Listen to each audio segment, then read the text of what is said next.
పిక్కలకి జీడిపప్పుకి ఈరోజు ఎంతైతే మీరు ఇబ్బంది పడుతున్నారో స్కిల్ డెవలప్మెంట్ సెంటర్ మాట్లాడింది కూడా మహిళా పారిశ్రామికవేత్తలే.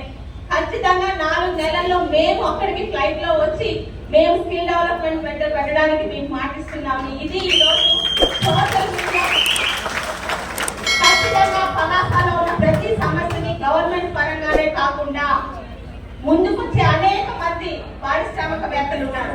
అన్ని ప్రభుత్వమే చేయాలంటే కూడా సరిపోదు. నాకు తెలుసు కావాలంటే మొత్తం బడ్జెట్ అంతా నా పలాసకి ఇవ్వాలని రేపు వచ్చుంటాను. ఎందుకంటే ఈరోజు తెలుగుదేశం వస్తే మా అందరి ఇబ్బందులు తీర్చాలని ప్రతి ఒక్కరు కూడా ఆశ, అవన్నీ తీర్చాలనే కోరిక మాకు ఉంటుంది. కానీ గవర్నమెంట్ తో పాటు ఇతర సోర్సెస్ కూడా మనకి కావాలి, అవి తీసుకురావాలనే ఆశ ఉంది. తీసుకొచ్చే పద్ధతి మార్గం కూడా తెలుసు కాబట్టి మీ అందరికీ మాట ఇస్తున్నాను. Skill development centre, defence centre తో పాటు జీడి ఉత్పత్తుల మీద ఒక జీడి పిక్కలే కాదు, వాటితో ఉన్న ఆ పిక్కల తాలూకా బూడితో, కాసింటితో, ముఖ్యంగా జీడి పళ్ళతో చేసే రసాయనాలతో సినిమా ఎప్పుడు కాన్సన్ట్రేషన్ చేయలేదు. ఈ రోజు గోవాలో జీడి పళ్ళ నుంచి తీసుకొచ్చే దాన్ని ఒక జ్యూస్ గా తీసుకొస్తున్నారు. మీ అందరికీ తెలుసు. అంటే డైరెక్ట్ ఆల్కహాల్ కాకుండా దాన్ని కూడా ఫెర్మి అని ఒక దీంతోని ఒక జ్యూస్ దాకా డెవలప్ అయింది.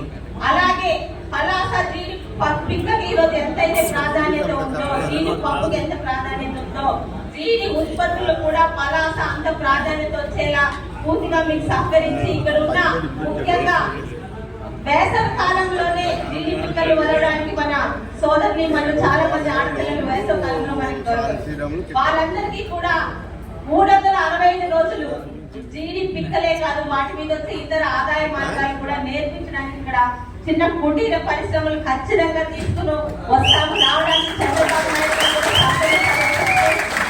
ఇవన్నీ మనందరం కలిసి కట్టుగా చేసుకునే వీటిలో నేనేదో పెద్ద ఔదార్యం చేశాను అనట్లేదండి. మామూలు కోరికలు మనందరం అనుకుంటే అభివృద్ధి నిజంగా కావాలని ఉన్న ప్రతి ఒక్క నాయకులు అనుకుంటే, అంతేగాని